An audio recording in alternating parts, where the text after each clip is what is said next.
Good afternoon, everyone. First and foremost, I would just like to say thank you to Jared Hitter for the information that he has brought to our attention with regards to the latest information in the government gazette that was sent through on the 1st of February. As he mentioned, we don't tend to go through the information as detailed as we should. And clearly we should have. So thank you very much, Jared, for the information you have brought to our attention. And I thought that, I really want to go into this a little bit more. I want to go look at the actual gazette. I want to go look at the Daily Maverick article that was published. And then I want to go and have a look at some other information as well. And then I also thought about going to have a look at some of the other things. I always say, let's look at history. Let's look at where we've been and how things have transpired since. Because nothing just happens by chance. There's a reason for everything. It was very recent that I said to everyone, don't get too comfortable. I think it was end of last year when we got the information. I think it was mid-December. When we got the information, I was super excited. And I think I still did a live on Facebook where I spoke about, oh, how brilliant is this? Because the employers at the time were pushing people to go for PCR tests at their own costs. And one of our leaders as well in the litigation section, he was actually saying that it's illegal, that you cannot ask your employees to pay for testing, and that they don't need to go and have it done. So kudos to him. Thank you very much. And I was saying, you know what, you guys can't do this anymore. It's against the law. But at the same time, I was also saying this is falling away because the CV Council got together and the CV Council said, this is no longer needed. You don't have to go and get tested anymore because if you are symptomatic, you would stay at home and you would isolate until you are better and then you would go back to work. If you are asymptomatic, you would carry on with life as per normal, which pretty much if you go back 3 years and before that, that's how we used to treat it when you are sick. So everything seemed to have then, from then onwards, from the system, I call them the system, not the government, from the system, started filtering down to look as though we are going back into normality. Same time, during that time, they were talking about how the state of disaster was going to be lifted and how things were going to start going back to normality as well. Their idea of normality, of course. So we all got excited and, we thought, wow, we're not going to move on to the 15th of Jan. We moved on to the 15th of Jan and then, no surprise, we moved on to the 15th of Feb.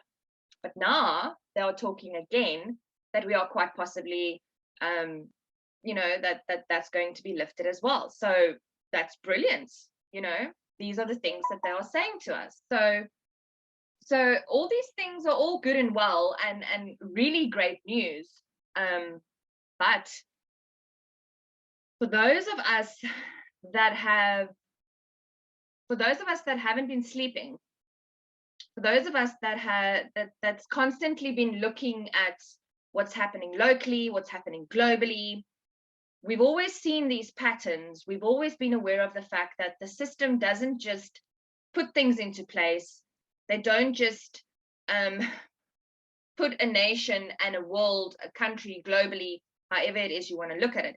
They don't put you into a state of tyranny and then just start being nice. That's not how things work. We've seen this in countries like New Zealand. We've seen it in countries like Australia, in some European countries, and in some states in the United States of America as well. So we've always kind of, wondered, what is the plan with South Africa? What is it that they are planning? What is it that they are doing? It was quite strange for me as well when all of a sudden the World Bank happened to just borrow $750 million to South Africa again, to help us out of the whole CV situation we went in. They called it a fund to assist us from all the dilemmas we found ourselves in during the so-called pandemic. Another little red flag, a part of so many that just popped up over this period of retribution, if that's what we could call it. So there's been all these different types of scenarios that's come into play. Only then, thank you, Jared, for the Gazette to pop up and for this to pop up. Now, keep in mind, if you also have a look at all the conspiracy truthists, however it is you would like to label these people, which I very happily fall under, there's also these how can we put this, facilities that's been popping up across the world. We've seen them in Eastern countries, we've seen them in Australia, we've seen similar types of establishments being built in European countries, in American countries as well, in American states. So we've heard of certain establishments being built in South Africa as well. Whether something has come through substantial, no, but is that not how the playbook works? Now we get this information in a Gazette. Information that I'm sure you've seen on Jared's video by now. If you haven't, the link will be available at the bottom in my comments, and it is available on my Telegram channel as well as on my Facebook feed. But now we are seeing this whole scenario of where literally, and they're not going to put it in so many words, but if you sneeze, they can isolate you. And then they can extend it. Now, thankfully, we have people who are going to take this further and are going to really probe into this as much as they possibly can to protect the people of South Africa. I try from my side to just bring the information to you guys so that you can look at it objectively and then go, what is going on? And then if I can assist, I will assist. So I'm going to take you through some of the documentation now. And then it's entirely up to you how you would like to perceive this information. So the first document I'd like to take you to is, of course, the Gazette. It tells us here, okay.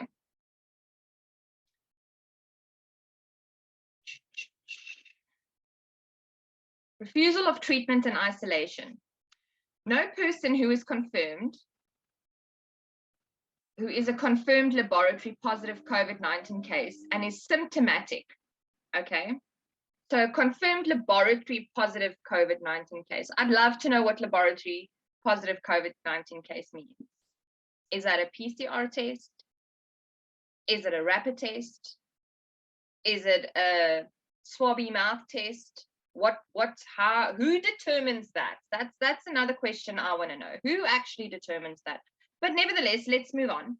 And is symptomatic. In other words, if you sneeze or cough, okay, if you sneeze or cough, may refuse to be treated or to be admitted to a health establishment for treatment or isolation in order to prevent transmission.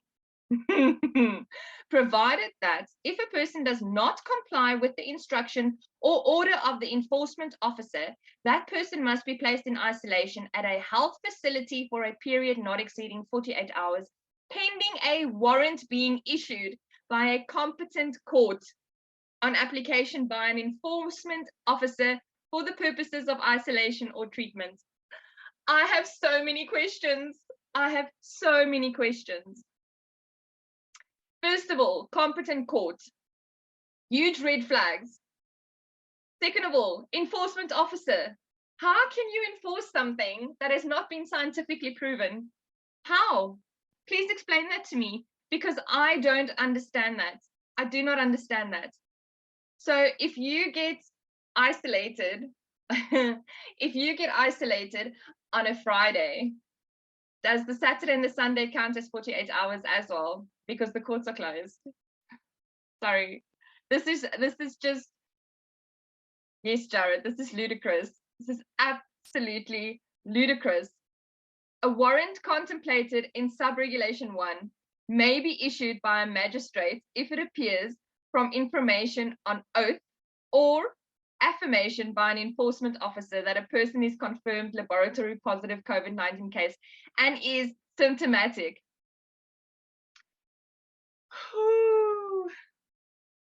The warrant may impose restrictions on the powers of the enforcement officer as the magistrate may deem fit. A warrant issued in terms of this regulation remains in force until it is executed, it is rescinded by a competent court, or the purpose for the issuing of the warrant has lapsed, whichever occurs first. Mr. Officer, yes, I did cough. Please don't take me to Tygerberg Hospital. Please. Guys, this is bad. This is bad. If you cannot see through this, there's something wrong with you. And I'm telling you that now. Substitution of Regulation 7 of the regulations. Regulation 7 of the regulations is hereby substituted by the following regulations. Isolation of persons. Any person who is confirmed laboratory positive, there we go again, CV-19, I'm using such bad words here, I'm going to completely get kicked off YouTube before I even get there. Case and is asymptomatic is not required to isolate. So if you don't sneeze and if you don't cough, any person who is confirmed laboratory positive CV-19 case and is symptomatic must isolate himself, herself for a period of 7 days, UK is 5, hashtag just saying, unless a longer period is recommended by a medical practitioner. A medical practitioner who's probably biased, who does not believe in early treatment, and who does not agree with any of those unauthorized drugs that is clearly working for a lot of other people that we need to try and get under the table because the system doesn't allow us to use it. Any person who is confirmed laboratory positive CV-19 case and is symptomatic must comply with an oral instruction of or a written direction issued by a medical practitioner, a person authorized by the medical practitioner, a nurse, or an enforcement officer to subject himself or herself to isolation at a health facility in order to contain the transmission of CV-19, or the requirements of self-isolation in order to contain the transmission of CV-19. If a person refuses to isolate himself or herself as instructed or directed, a magistrate in whose jurisdiction such a person is must make an order as contemplated in Form 1 to compel such a person to isolate himself or herself. Wow, like the courts aren't busy enough. So I reckon that many people are going to apply to become a magistrate, but I don't know if the applications will be approved, because certain establishments, when you apply for a job, they state there that they are ZAPT approved employers only. So we'll have to see how this pans out. Shelters and sites identified by the state during national state of disaster. The state shall identify temporary shelters for homeless people that comply with the necessary health protocols and adequate spacing standards as provided for in guidelines published by the Director General of Health. The provision of the state's resources contemplated in Sub-Regulation 1 shall be for the duration of the national state of disaster, and the use thereof will be subject to conditions determined by the cabinet member responsible for such resources. And this is the form. Order for a person to go to a site of isolation or for a person to go for medical examination who has been clinically confirmed as having CV-19 and who has refused to submit to a medical examination, including but not limited to the taking of any bodily sample by a person authorized in law to do so, be admitted to a site to be used as isolation facility, or submit to mandatory prophylaxis, treatment, or isolation in order to prevent transmission. Someone must come to me with a ventilator. I will wrap those tubes right around their neck. I hereby issue an order for the submission of the said person to a medical examination, including the taking of any bodily sample by a person authorized in law. So, about that police state in Australia, woo, this is a huge, huge, huge concern. Because my neighbor might not like me. I might be outside, and again, please, I'm not dangling on the coattails. Please, Jared, with all due respect, I'm not dangling on your coattails. But it's so true what you said. My neighbor might not like me. I might be coughing. There's a knock at my door. Sorry, ma'am. Because I am very outspoken. I'm extremely outspoken. I say it as it is, and many people don't like that. When I first told you guys way back on one of my lives, when I was using Facebook as my platform for my lives,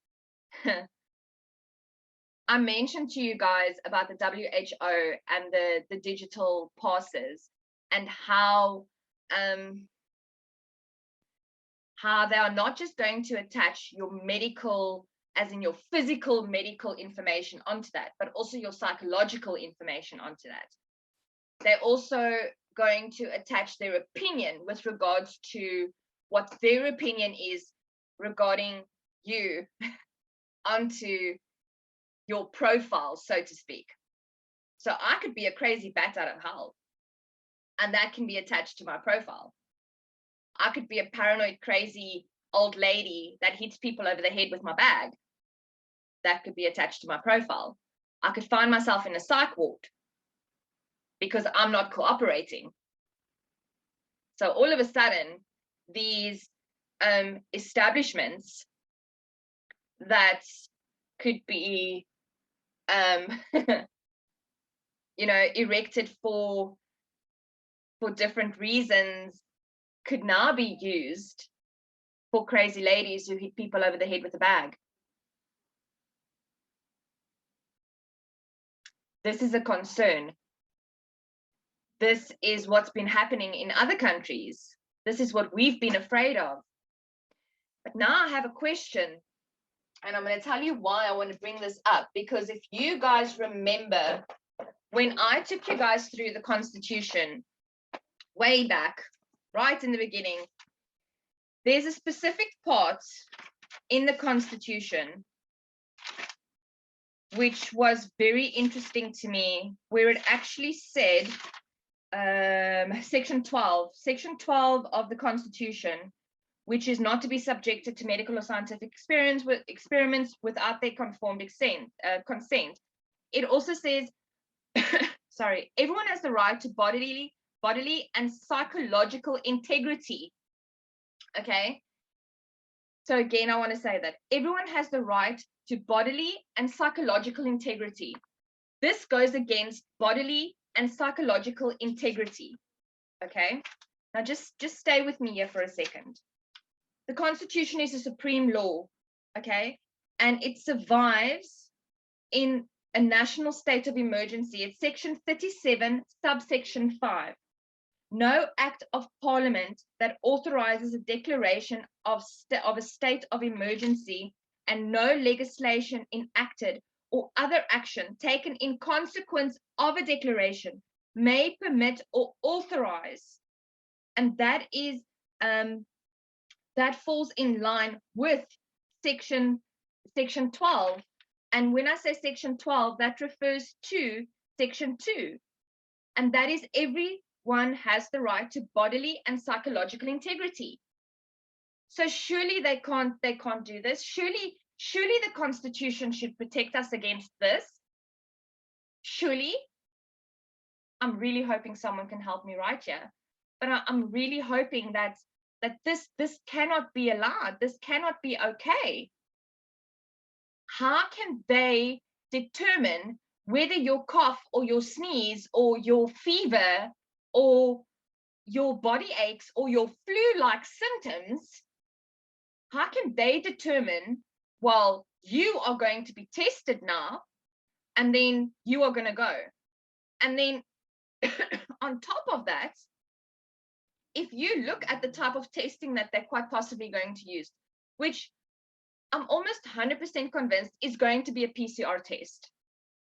We all know the PCR test is flawed. We all know that.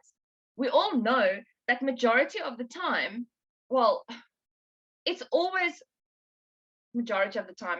Let's just bring the drama down a notch. Okay, let's just bring it down a notch. We all know that you can test a fruit and it's going to come out positive with a PCR test. And that is me bringing the drama down a notch, guys. That is how precise a PCR test is. How many false positives have we had? So now you're going to force people to go for PCR tests. You're going to have all these false positives, put them in a hospital. How many people have unfortunately succumbed in hospitals? And this is another avenue I can go down. We're talking about remdesivir. We're talking about midazolam. We're talking about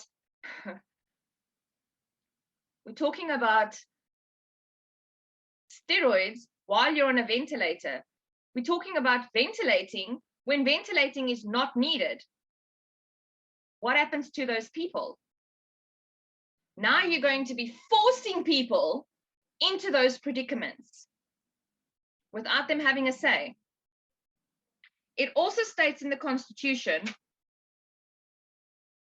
health service may not be provided to a user without a user's informed consent. Health service, guys, that's section 7 of the Constitution. They're going against the Constitution. Now, again, I spoke about this a while back. The Constitution is supreme law. National state of disaster is supposed to be lifted. We all know the courts are captured. This was mentioned by another great activist who's doing so many great things in our country, and we applaud him. But he mentioned this last year already. We spoke about the fact that they are going to change certain laws. Here we go. Here we go. If we are not going to start standing up, if we are not going to start doing something, what do you think is going to happen if your child walks into the classroom and starts coughing his or her lungs out? What do you think is going to happen? There was that mother yesterday. I posted it on my Facebook platform. I posted it on my Telegram platform. I think I put it on Twitter and Instagram as well. There was that mother yesterday in the UK where her 7-month-old child, they prevented her from seeing her child because she wasn't zapped. What do you think is going to happen if your child starts coughing, sneezing, having a runny nose, showing symptoms of flu, and they take your child in? There's no age restriction on this. Just saying, there's no age restriction on this. What do you think is going to happen if you are not zapped? Do you think they're going to allow you to go and see your child? I don't think so. I don't think so. If you guys don't see this as a humongous warning sign, then all the work that's been done, all the awakening, all the hard work from so many people who have really tried to get so many people to wake up to all the tyranny locally and globally, it's been in vain.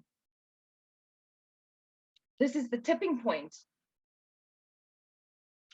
To my knowledge, there's something quite similar happening in the United Kingdom as well, and they have until the 8th of March to stand up and say something.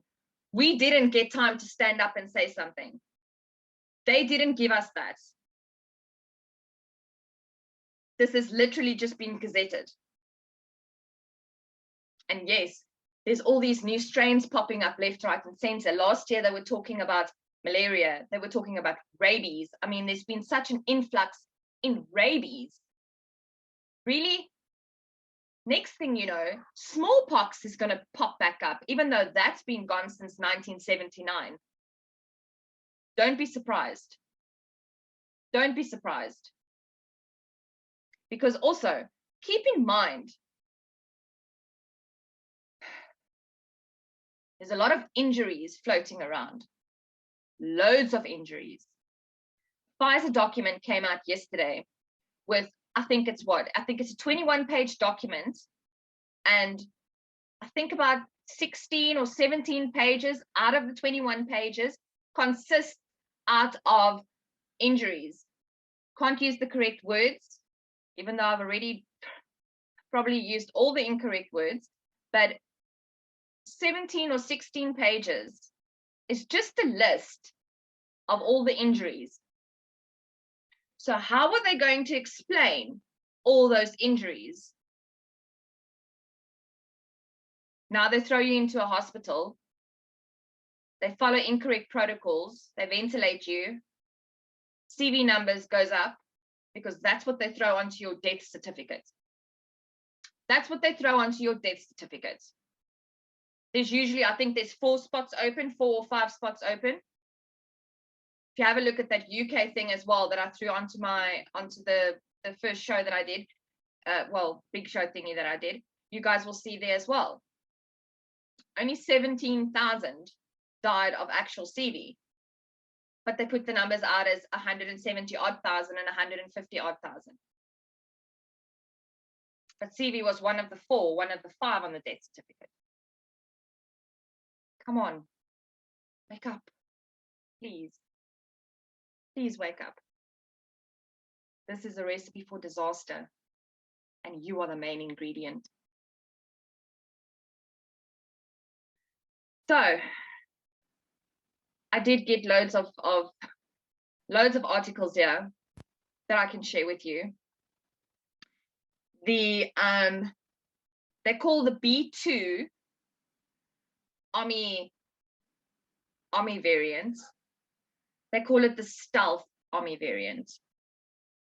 And this one is already running around in a couple of countries. This article is from Massachusetts.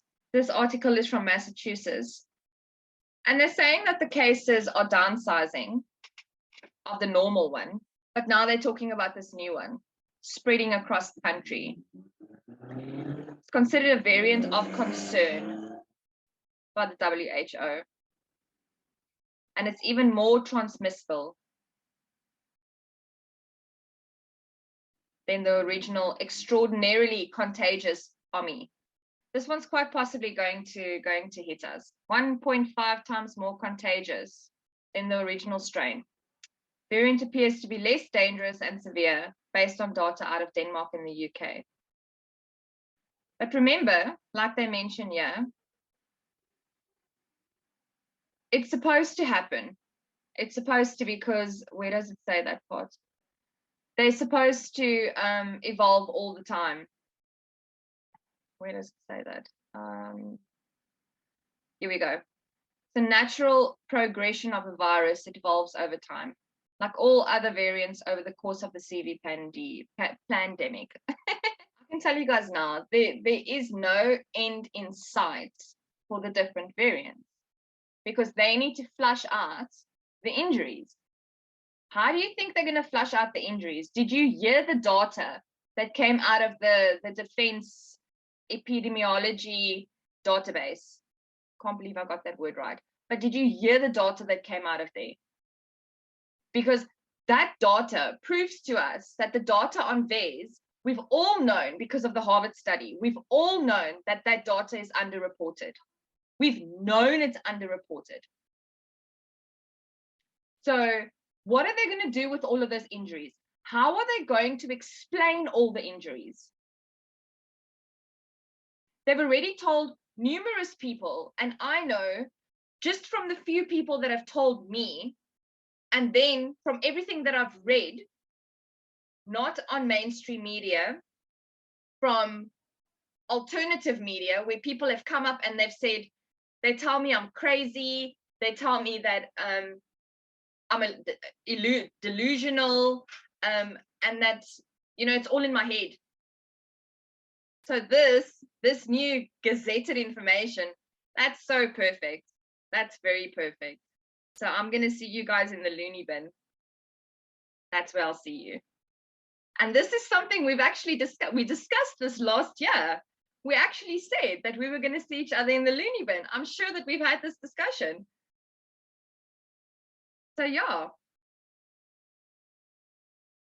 And then we all know about the damaging HIV variants in the Netherlands. Scientists find new, more infectious and damaging HIV variants in the Netherlands.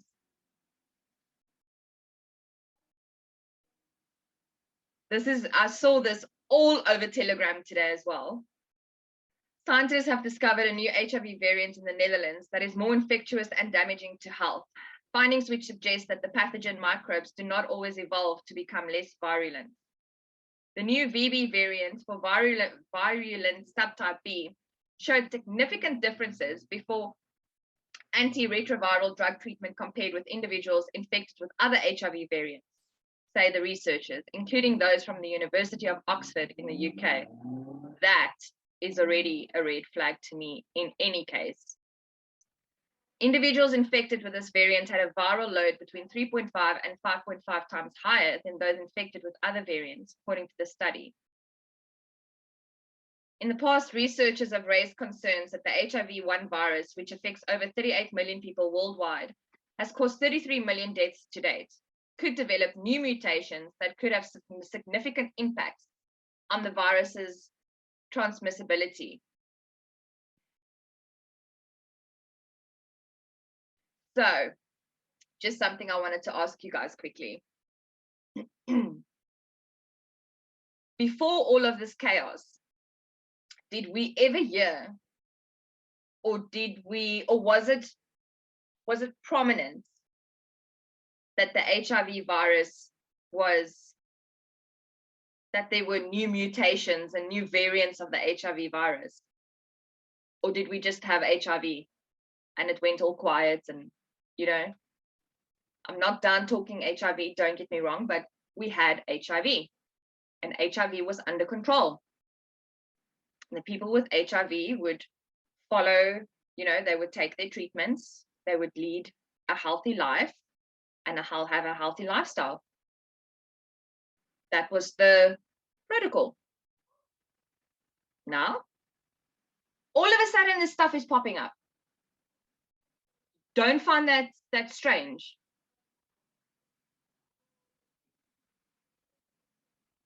Anywho, so that's me for today. This is the information I wanted to share with you because I actually wanted to go and look at it myself and try and figure out for myself how can we overcome this? So how can we overcome this? First and foremost, we need to get this information out. It's important to understand the information, to communicate this information, and to not take this information lightly. At the same time, we cannot live in fear, because if we live in fear, the enemy wins. And I refuse for that to happen from my side. However, I'm not going to run around like a daffodil and be okay about it, because I still have my war paint on, and I'm asking you to join me. That's not an incitement for violence in any way, but I'm not going to take this lying down. I will not comply. I will not have anyone try and remove me from my home or remove me from wherever it is that I am, because I'm coughing, sneezing, have a runny nose or a headache or a fever, and put me into any establishment for 48 hours or more, or even less than that. That's not going to happen. No one is going to touch my body or try and remove any bodily fluids to try and tell me whether I'm CV positive or negative. That's not going to happen either. No one has the right, because I have the right to bodily and psychological integrity, and that is what my constitution says. Apart from that, I have human rights and I'm a sovereign being, and so are you. We do not need to stand for this. And that doesn't just go for us locally, that goes for us globally, because this is not a local plan. This is a global plan. And this is not something that just happened overnight. This is something that's been planned for. This is something that has been constructed and puppeteered for a very, very long time. Don't for 1 second think that they have loosened the nooses around our neck because we've been good or because we've been well behaved over the festive season. Not at all. So I urge you, yes, educate yourself. Go and have a look at what the Gazette says. Go and have a look at all the other documentations that you need to make yourself aware of. Knowledge is not power. The application of knowledge is power. This is complete BS and should not be accepted by anybody. So I hope you guys have a fantastic weekend. And again, please share, like, subscribe, and if you have any questions, feel free to contact me. Thanks, guys.